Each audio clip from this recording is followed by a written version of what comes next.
हम अपनी लाइफ में कई किस्सों को जीते हैं। कुछ किस्से यादें बनती हैं तो कुछ हमारी लाइफ की इंपॉर्टेंट सीखें। पर रुशिल की जिंदगी का एक किस्सा जिंदगी भर उसके साथ रहा। 2 साल पहले रुशिल की फैमिली ने अपना घर रेनोवेट करवाने का सोचा। घर के काम को पूरा होने में करीबन 6 महीने का समय लगना था। क्योंकि उन्हें काम को जल्दी से जल्दी शुरू करना था, इसलिए उन्हें अपने घर के नजदीक जो पहला घर मिला, उन्होंने वही घर रेंट पर ले लिया। पर रुशिल को वो रेंट वाला घर बिल्कुल पसंद नहीं था। वो उसके पुराने घर से बहुत छोटा था। बहुत कोशिश करने के बाद भी रुशिल का मन वहां नहीं लग रहा था। पर उस घर की एक चीज अच्छी थी, उस घर की बालकनी। रुशिल हर शाम हाथ में अपना कॉफी का ग्लास थामे अपनी बालकनी में खड़ा रहकर सॉन्ग सुनता था। उस दिन भी वैसी ही एक शाम थी। रुशिल अपना कॉफी का मग हाथ में लिए खड़ा था कि तभी उसकी नजर सामने के घर की बालकनी पर गई और वहां नजर पड़ते ही उसकी कॉफी का मग उसके हाथ से छूट गया। बालकनी में एक लड़की पीले रंग का ड्रेस पहने खड़ी थी और उसके पेट में एक बड़ा सा चाकू घुसा हुआ था। उसके मुंह से खून भी निकल रहा था और उसका हाथ रुशिल की तरफ उठा हुआ था, जैसे वो उसकी मदद मांग रही हो। रुशिल ये देखकर जोर से मदद के लिए चिल्लाया, हेल्प हेल्प, कोई बचाओ उसे, प्लीज हेल्प। रुशिल की चीखें सुनते ही उसकी माँ बालकनी में आ गई। रुशिल ने अपनी माँ को बालकनी की तरफ देखने को कहा, पर रुशिल और उसकी माँ को अब वहां कुछ नहीं दिखा। उस बालकनी में सिर्फ सन्नाटा था। सहमा हुआ रुशिल अपनी माँ को सब बताने की कोशिश कर रहा था। रुशिल की ऐसी हालत देखकर उसकी माँ को चिंता तो हुई, पर जो चीज उन्हें खुद ही नहीं दिखी, उस पर वो विश्वास कैसे कर सकती थी। अपनी माँ के समझाने पर रुशिल को भी लगने लगा कि शायद वो उसका वहम था, पर कहीं ना कहीं उसके दिमाग में वो हादसा चिपक सा गया था। अगले दिन रुशिल अपने डॉग को सैर कराने बाहर ले जाने लगा। बाहर का रास्ता बालकनी से होकर गुजरता था। बालकनी से निकलते हुए रुशिल की नजर फिर सामने वाले घर की बालकनी पर पड़ी और वो दंग रह गया। उस बालकनी में वही लड़की येलो ड्रेस पहने झुककर गुनगुनाते हुए पौधों को पानी दे रही थी। रुशिल से रहा नहीं गया और उसने जोर से उस लड़की को आवाज लगाई, सुनो ए मिस येलो ड्रेस, सुनो। उस लड़की ने रुशिल की तरफ देखा और धीरे धीरे उस लड़की की आंखों से आंसू आने लगे। वो जैसे ही सीधी खड़ी हुई तो उस लड़की के पेट में पहले जैसा ही वो चाकू घुसा हुआ था और वो फिर से रुशिल को देखकर अपना हाथ मदद के लिए उठा रही थी। रुशिल को कुछ समझ नहीं आ रहा था, पर इस बार उसने उस लड़की की फोटो खींचने के लिए फोन निकाला और उसकी वीडियो शूट कर ली। रुशिल ने फिर से मदद के लिए आवाज लगाई। रुशिल की मॉम एक बार फिर उसकी आवाज सुनकर बाहर आई, पर रुशिल की आंखों के सामने वो लड़की हवा में गायब हो गई। रुशिल की मां को अब लगने लगा था कि रुशिल जानबूझकर ये सब कर रहा है और वो उस पर गुस्सा करने लगी। पर इस बार रुशिल के पास प्रूफ था। उसने फटाफट से अपनी मम्मी के सामने वो वीडियो प्ले कर दी।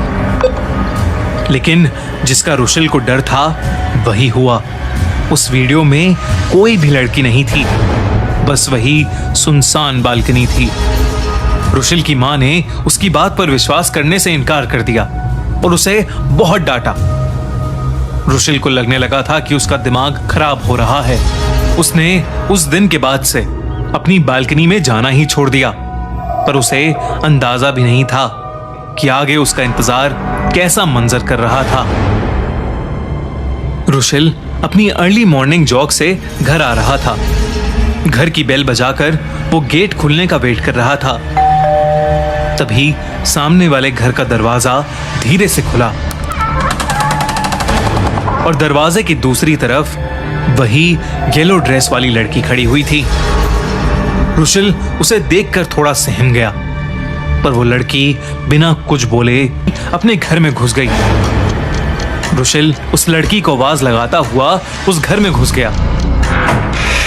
घर में घुसते ही रुशिल को एक अजीब सी स्मेल आने लगी। अब वो लड़की भी रुशिल को उस घर में दिखाई नहीं दे रही थी। तभी रुशिल को कांच टूटने की एक आवाज आई। वो आवाज उस घर के बेडरूम से आ रही थी। रुशिल उस आवाज की तरफ गया तो उसने देखा कि वही येलो ड्रेस वाली लड़की रो रही है और एक लड़का उस पर जोर जोर से चिल्ला रहा है और जमीन पर एक ग्लास टूटा पड़ा हुआ है। रुशिल कमरे के कोने में खड़ा सब कुछ देख रहा था। रुशिल के देखते देखते उन दोनों के बीच हो रही बहस बढ़ती जा रही थी। रुशिल को लगने लगा कि बात बढ़ने से पहले उसे लड़ाई को रोक देना चाहिए। रुशिल तेजी से उस कमरे में घुसा और उन दोनों से रुकने को कहा, पर उन दोनों में से कोई नहीं रुका। ऐसा लग रहा था कि जैसे वो रुशिल को कमरे में देख ही नहीं पा रहे थे। इतने में ही उस लड़के ने उस येलो ड्रेस वाली लड़की का गला दबाना शुरू कर दिया। रुशिल ये देखते ही उस लड़की को छुड़ाने लगा, लेकिन जैसे ही रुशिल ने अपना हाथ उस लड़के को रोकने के लिए बढ़ाया, उसका हाथ उस लड़के के आर पार हो गया। जो रुशिल अपनी आंखों से देख रहा था वो असलियत में नहीं हो रहा था। सब देखकर रुशिल की जान सूख चुकी थी। रुशिल के पैर थोड़े पीछे हट गए। वो सुन सा पड़ने लगा था। वो लड़की अपने आप को छुड़ाकर जैसे तैसे उस कमरे से बाहर भागी और फोन उठाकर बालकनी के पास भागने लगी। तभी वो लड़का पीछे से आया और उसने उस लड़की के पेट में एक बड़ा सा चाकू घुसा दिया और वो लड़की वहीं पर गिर गई। वो लड़का उस घर से भाग गया और वो येलो ड्रेस वाली लड़की वहीं फर्श पर पड़ी पड़ी अपनी आखिरी सांसें लेने लगी। रुशिल उस लड़की के पास गया तो उस लड़की ने रुशिल को देखा और अपने पेट में घुसे चाकू की तरफ इशारा किया। रुशिल समझ गया था कि वो उस चाकू को निकलवाना चाहती है। रुशिल जैसे ही चाकू निकालने के लिए आगे बढ़ा, उस लड़की ने उसके सामने ही अपना दम तोड़ दिया। रुशिल कुछ सोच पाता कि उससे पहले ही उसने देखा कि उस लड़की की लाश असल में वहां पड़ी हुई है। रुशिल ये साफ साफ देख पा रहा था कि उस लाश का शरीर सड़ने लगा था। रुशिल ने उस लाश के बारे में पुलिस को बताया। पहले तो रुशिल की बातों पर किसी को भी विश्वास नहीं हुआ, लेकिन फिर इन्वेस्टिगेशन में पता लगा कि वो लड़की अपने बॉयफ्रेंड के साथ अकेली रहती थी। उस लड़की के माँ बाप नहीं थे और उसे मोहल्ले में भी ज्यादा लोग नहीं जानते थे। पुलिस ने जब उस लड़के की इंटेरोगेशन की तो उन्हें पता लगा कि रुशिल बिल्कुल सच कह रहा था। उस लड़के को अरेस्ट कर लिया गया और उस दिन के बाद से रुशिल को वो येलो ड्रेस वाली लड़की फिर कभी नहीं दिखी। पर जो भी हुआ वो रुशिल के लिए एक बहुत ही अलग सा एक्सपीरियंस था, जिसे वो शायद कभी भी नहीं भूल पाएगा।